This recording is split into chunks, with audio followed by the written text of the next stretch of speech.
ಇವತ್ತು ಶೇಖರ್ ಅಜಕಾರ್ರವರ 2ನೇ ವರ್ಷದ ಅವರ ಹೆಸರಿನಲ್ಲಿ ರಾಜ್ಯ ಪ್ರಶಸ್ತಿ ಪ್ರದಾನ ಸಮಾರಂಭದಲ್ಲಿ ನಾವೆಲ್ಲ ಇದ್ದೇವೆ. ಶೇಖರ್ ಅಜಕಾರ್ರವರ ಭಾಳ ದೀರ್ಘವಾದಂಥ ಒಡನಾಟ ಇದ್ದವ ನಾನು. ಅವರು ಇವತ್ತು ಜೀವನ ಪರ್ಯಂತ ಭಾಳಷ್ಟು ವಿದ್ಯಾರ್ಥಿಗಳ ಜೊತೆಯಲ್ಲಿ, ಅದರಲ್ಲೂ ಮುಖ್ಯವಾಗಿ ಮಕ್ಕಳು ಅಂತೇಳಿದರೆ ಅವರಿಗೆ ಅಪಾರವಾದಂಥ ಒಂದು ಗೌರವ, ಪ್ರೀತಿ. ಇವತ್ತು ಈ ಪ್ರಶಸ್ತಿ ಪ್ರದಾನ ಸಮಾರಂಭವೂ ಕೂಡ ನಮ್ಮ ರಾಜರಾಜೇಶ್ವರಿ ವಿದ್ಯಾಸಂಸ್ಥೆ ಅಡಿಯಲ್ಲಿ ದೇವಿಪ್ರಸಾದ್ ಶೆಟ್ಟರವರ ಒಂದು ಮಾರ್ಗದರ್ಶನದಲ್ಲಿ ಇಲ್ಲಿ ಆಗುವುದು, ಅದು ಈ ವಿದ್ಯಾರ್ಥಿಗಳ ಎದುರಿನಲ್ಲಿ ಆಗುವುದು ಭಾಳ ಅರ್ಥಪೂರ್ಣ ಅಂತ ನಾನು ನೆನೆಸ್ಕೊಂಡಿದ್ದೇನೆ. ಶೇಖರ್ ಅಜಕಾರ್ರವರ ಒಂದು ಜೀವನ ಶೈಲಿಯೇ ಒಂದು ವಿಚಿತ್ರ. ಒಬ್ಬ ಶ್ರೀಸಾಮಾನ್ಯನಾಗಿದ್ದುಕೊಂಡು ಅವರಂಥ ಒಂದು ಐಶ್ವರ್ಯವಂತರಲ್ಲ. ಬಹಳಷ್ಟು ಕನಸುಗಳು ಅವರಿಗಿದ್ದಿರ್ಬೋದು, ಬಹಳಷ್ಟು ಅವರಿಗೆ ವಿಚಾರಗಳು ಅವರಲ್ಲಿದ್ದಿರ್ಬೋದು, ಒಂದು ಸಮಾಜದ ಪರಿಕಲ್ಪನೆ ಇರ್ಬೋದು. ಆದರೆ ಭಾಳ ದೊಡ್ಡ ಒಂದು ಐಶ್ವರ್ಯವಂತರು ಅಲ್ಲ. ಆದರೂ ಐಶ್ವರ್ಯ ಇಲ್ಲದೆ ಒಂದು ಏನನ್ನು ಶ್ರೀಸಾಮಾನ್ಯ ಮಾಡಬಹುದು ಎಂಬುದನ್ನು ಅವರ ಬದುಕಿನಲ್ಲಿ ಉದ್ದದಲ್ಲಿ ಅವರು ಮಾಡಿ ತೋರಿಸಿದವರು. ಇವತ್ತು ವಿದ್ಯಾಭ್ಯಾಸವನ್ನು ಭಾಳ ಕಷ್ಟದಲ್ಲಿ ಒಂದು ಪದವಿಯನ್ನು ಪಡೆದ ಮೇಲೆ ಬೊಂಬಾಯಿಯ ಮೇಲೆ ಅವರಿಗೆ ಆಸಕ್ತಿ ಬಂದು, ಬೊಂಬಾಯಿಯಂಥ ಮಹಾನಗರಕ್ಕೆ ನಾನು ಹೋಗಬೇಕು ಅಂತ ತೀರ್ಮಾನ ಮಾಡಿ, ಆ ಕಾಲದಲ್ಲಿ ಬೊಂಬಾಯಿಯಂಥ ಮಹಾನಗರದಲ್ಲಿ ಹೋಗಿ ಅಲ್ಲಿ ಕರ್ನಾಟಕ ಮಲ್ಲದಲ್ಲಿ ಉಪಸಂಪಾದಕರಾಗಿ ಕೆಲಸ ಮಾಡಿದಂಥ ಸಮಯ. ಅಷ್ಟೇ ಅಲ್ಲ, ಒಬ್ಬ ವಿಚಾರವಂತ, ಒಬ್ಬ ಸೃಜನಶೀಲತೆ ಇದ್ದವ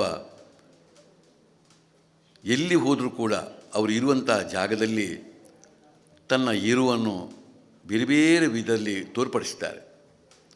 ಹಾಗೆ ಭಾಳ ಕಷ್ಟದಲ್ಲಿ ಹೋಗಿ ಜೀವನ ಮಾಡುವಂಥ ಶೇಖರ್ ಅಜಕಾರ್ರು ಮುಂಬೈ ಅಂತ ಮಹಾನಗರಕ್ಕೆ ಹೋದ ಮೇಲೆಯೂ ಕೂಡ ಅಲ್ಲೂ ಕೂಡ ಸುಮ್ಮನೆ ಕೂತ್ಕೊಳ್ಳಿಲ್ಲ. ಮುಂಬೈ ವಿವಿಯಲ್ಲಿ ಕನ್ನಡದ MA ಮಾಡಿ ಅಲ್ಲಿ ಒಂದು ಚಿನ್ನದ ಪದಕವನ್ನು ಪಡೆದಂಥ ಒಬ್ಬ ವ್ಯಕ್ತಿ. ಚಿನ್ನದ ಪದಕವನ್ನು ಮಾಡಿದ ಮೇಲೆ ಜರ್ನಲಿಸಮ್ನಲ್ಲಿ ಸ್ನಾತಕೋತ್ತರ ಪದವಿಯನ್ನು ಕೂಡ ಮಾಡಿಕೊಂಡು ಒಬ್ಬ ಒಳ್ಳೆಯ ಪತ್ರಕರ್ತ ಮಾತ್ರ ಅಲ್ಲ, ಮುಂಬೈ ಅಂತ ಮಹಾನಗರದಲ್ಲಿ ಯಾರು ಕನ್ನಡಿಗರಿದ್ದಾರೆ, ಯಾರು ಈ 2 ಜಿಲ್ಲೆಗೆ ಸಂಬಂಧಪಟ್ಟವರಿದ್ದಾರೆ, ಅವರೊಟ್ಟಿಗೆ ನಿಕಟವಾದಂಥ ಸಂಬಂಧವನ್ನು ಇಟ್ಟುಕೊಂಡದ್ದು ಮಾತ್ರ ಅಲ್ಲ, ಬೇರೆ ಬೇರೆ ರೀತಿಯ ಚಟುವಟಿಕೆಯನ್ನು, ಕನ್ನಡ ತುಳು ಭಾಷೆಯ ಚಟುವಟಿಕೆಯನ್ನು ಅಲ್ಲಿರುವಂಥ ಸಂಘ ಸಂಸ್ಥೆಗಳಲ್ಲಿ ಸೇರಿಕೊಂಡು ತನ್ನ ಅಳಿಲೆ ಸೇವೆಯನ್ನು ಮಾಡಿಕೊಂಡು ಬಂದವರು. ಅವರ ಇಡೀ ಸಂಪಾದಕದಲ್ಲಿ ದೊಡ್ಡ ದೊಡ್ಡ ದಿಗ್ಗಜರ ಜೊತೆ, ಅದು ಸಿನಿಮಾ ನಟರಿರ್ಬೋದು ಅಥವಾ ಕ್ರಿಕೆಟ್ನ ದೊಡ್ಡ ದೊಡ್ಡ ಸ್ಟಾರ್ಗಳಿರ್ಬೋದು, ಅವರನ್ನೆಲ್ಲ ಹೋಗಿ ಸಂದರ್ಶನ ಮಾಡಿಕೊಂಡು ಬಹಳಷ್ಟು ವರದಿಯನ್ನು ಮಾಡಿಕೊಂಡು ಬಂದವರು.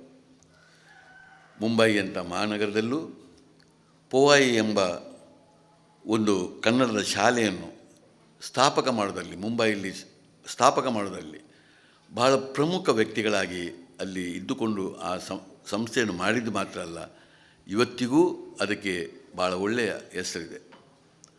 ಒಬ್ಬ ಇಲ್ಲಿಂದ ಹೋಗಿ ಮುಂಬೈ ಅಂತ ಮಹಾನಗರದಲ್ಲಿ ಒಂದು ಜನರನ್ನು ಸೇರಿಸಿಕೊಂಡು ಇಂಥ ಜಾಗೃತಿ ಮೂಡಿಸೋದಂತ ಹೇಳಿದರೆ ಅದನ್ನು ಅರ್ಥ ಮಾಡಿಕೊಂಡವರಿಗೆ ಮಾತ್ರ ಅರ್ಥವಾಗ್ಬೋದು. ಆಮೇಲೆ ಕೂಡ ಮುಂಬೈಯನ್ನು ಬಿಟ್ಟು ಅವರು ಊರಿಗೆ ಬಂದರು. ಮುಂಬೈ ಅಂತ ಮಹಾನಗರದಲ್ಲೂ ಕೂಡ ಕಾವ್ಯ, ಕಥೆ ಶಿಬಿರಗಳನ್ನೆಲ್ಲ ವಿದ್ಯಾರ್ಥಿಗಳಿಗೆ ಬೇರೆ ಬೇರೆ ಹೆಸರುಗಳ ಮುಖಾಂತರ ಮಾಡಿಕೊಂಡವರು. ಮುಂಬೈಯಲ್ಲಿರುವಂಥ ಬಹಳ ನಮ್ಮ ತುಳುನಾಡಿಗೆ, ನಮ್ಮ ಈ ಒಂದು ಕನ್ನಡ ಭಾಷೆಗೆ ಕೆಲಸ ಮಾಡುವಂಥ ಎಲ್ಲ ಸಂಘಟನೆಗಳ ಜೊತೆ, ವ್ಯಕ್ತಿಗಳ ಜೊತೆ ನಿಕಟವಾಗಿ ಸಂಬಂಧ ಇಟ್ಟುಕೊಂಡು ಅಲ್ಲಿ ದುಡಿದುಕೊಂಡು ಬಂದವರು. ಅನಿವಾರ್ಯವಾಗಿ ಊರಿಗೆ ಬಂದರು. ನಿಜವಾಗಿ ನಾನು ಅವರಲ್ಲಿ ಎಷ್ಟೋ ಬಾರಿ ಹೇಳಿದ್ದೆ, ನೀವು ಮುಂಬೈ ಅಂತ ಮಹಾನಗರದಲ್ಲೇ ಇದ್ದುಕೊಂಡು ಬಹಳಷ್ಟು ನೀವು ಕೆಲಸ ಮಾಡಿಕೊಂಡು ಇವತ್ತು ಅಲ್ಲಿ ಪತ್ರಿಕೋದ್ಯಮದಲ್ಲಿ ಭಾಳ ದೊಡ್ಡ ಹೆಸರನ್ನು ನಿಮಗೆ ಮಾಡ್ಬೋದಿತ್ತು ಅಂತ. ಆದರೆ ಇಲ್ಲ, ಆ ಒಂದು ಊರಿನ ಒಂದು ಮೇಲೆ ಪ್ರೀತಿ ಮೇಲೆ, ಈ ಭಾಷೆಯ ಮೇಲೆ ಪ್ರೀತಿ ಮೇಲೆ ಅವರು ಪುನಃ ಊರಿಗೆ ಬಂದು ಇಲ್ಲಿ ಜನವಾಹಿನಿ ಬೆಂಗಳೂರು ಬಳಿಕ ಬೇಕಾದಷ್ಟು ಬೇರೆ ಬೇರೆ ಒಂದು ಹೆಸರಾಂತ ಅದು ಕನ್ನಡಪ್ರಭ ಇರ್ಬೋದು, ಡೈಜಿ ವರ್ಲ್ಡ್ ಇರ್ಬೋದು, ಇಂಥ ಹಲವಾರು ಮಾಧ್ಯಮಗಳಲ್ಲೆಲ್ಲ ಕೆಲಸ ಮಾಡಿಕೊಂಡು ಬಂದ ವರದಿಗಾರರು. ಮೂಡುಬಿದಿರೆಯ ಕನ್ನಡದ ಮೊದಲ ಡಿಜಿಟಲ್ ಕವನ ಸಂಕಲನೆಯನ್ನು ಕೂಡ ಮಾಡಿದವರು.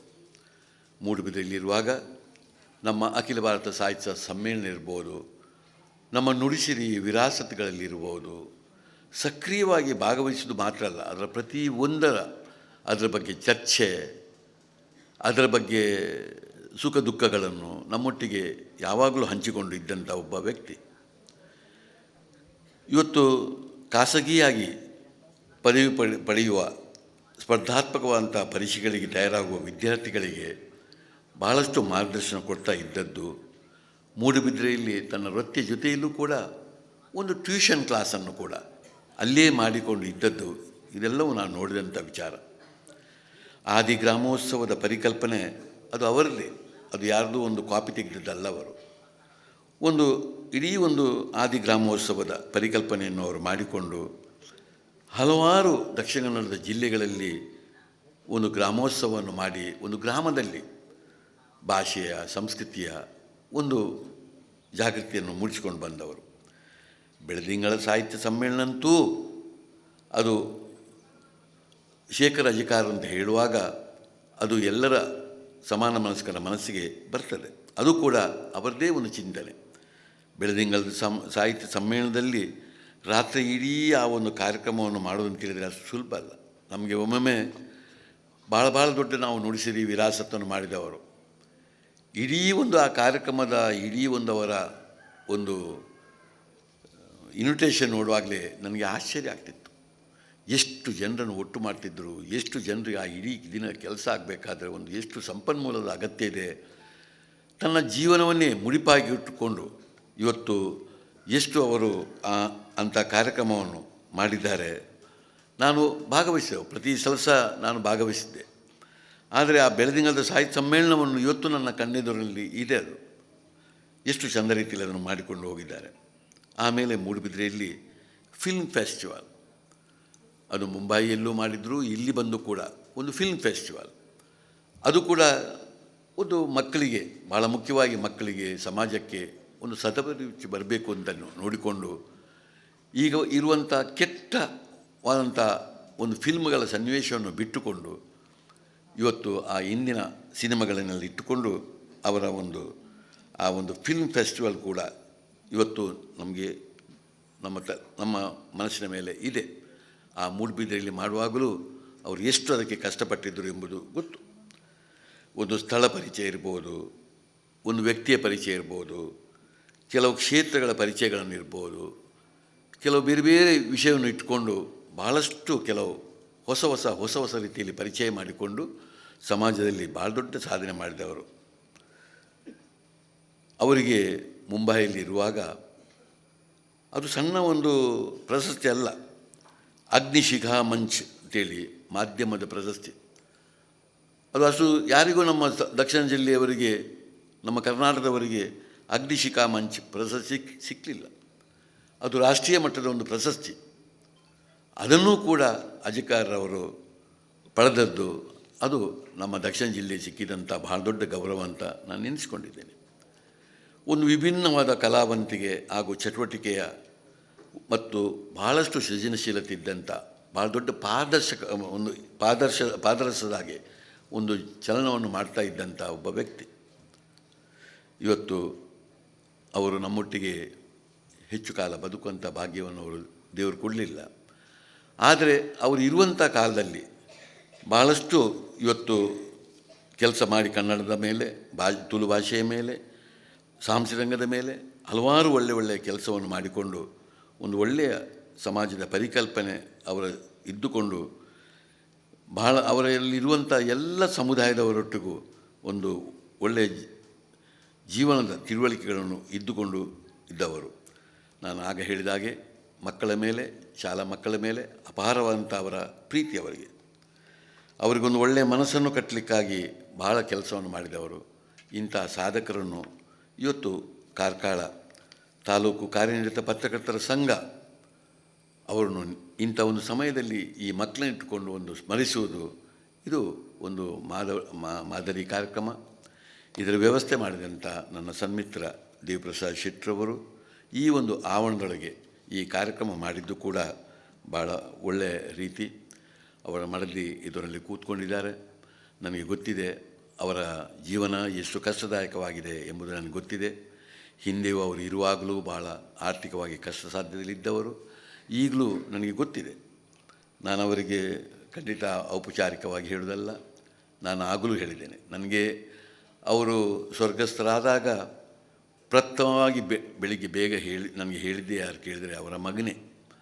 ಅಷ್ಟು ಸಣ್ಣ ಮಗ ನನಗೆ ಫೋನ್ ಮಾಡಿ ನನ್ನ ತಂದೆ ನಮ್ಮನ್ನು ಬಿಟ್ಟು ಹೋದರು ಅಂತೇಳಿ ಅದೇ ಮಾತನ್ನು ಹೇಳಿದ, ತುಳಿನಲ್ಲಿ ಹೇಳಿದ.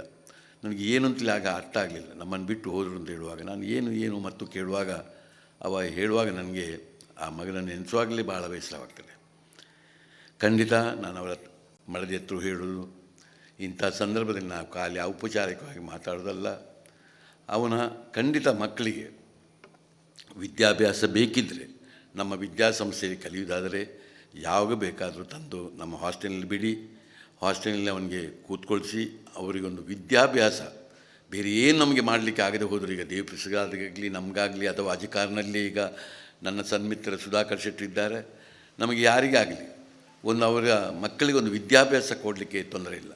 ಆದರೆ ನೀವು ಆಯಿತು ಅಂತ ಹೇಳಿದರೆ ನಿಮ್ಮ ಮಗ ಭಾಳ ಮೆಚ್ಯೂರಿಟಿ ಇದ್ದವ, ನನಗೆ ಗೊತ್ತುಂಟು. ಅವನಾಗಲೇ ಭಾಳ ಮೆಚ್ಯೂರಿಟಿ ಇದ್ದವ. ಅವನ ಪ್ರಾಯಕ್ಕಿಂತ ದೊಡ್ಡದು ಅವನ ಮಾತು, ಅವನ ಮೆಚ್ಯೂರಿಟಿ ನಾನು ಇದ್ದದ್ದನ್ನು ಗಮನಿಸಿದ್ದೇನೆ. ಅವನಿಗೆ ಯಾವ ಸಂದರ್ಭದಲ್ಲಿ ಬೇಕಾದರೂ ನಮ್ಮ ಕ್ಯಾಂಪಸ್ನಲ್ಲಿ ಬಿಟ್ಟುಬಿಡಿ. ಅವನಿಗೆ ಒಂದು ವಿದ್ಯಾಭ್ಯಾಸ, ಅವನಿಗೆ ಇಷ್ಟ ಇದ್ದಂಥ ವಿದ್ಯಾಭ್ಯಾಸವನ್ನು ಕೊಡುವಲ್ಲಿ ಖಂಡಿತ ಅವನಿಗಾಗಲಿ ಅವನ ತಂಗಿಗಾಗಲಿ ನಾವು ಬಿಟ್ಟು ಕೊಡೋದಿಲ್ಲ.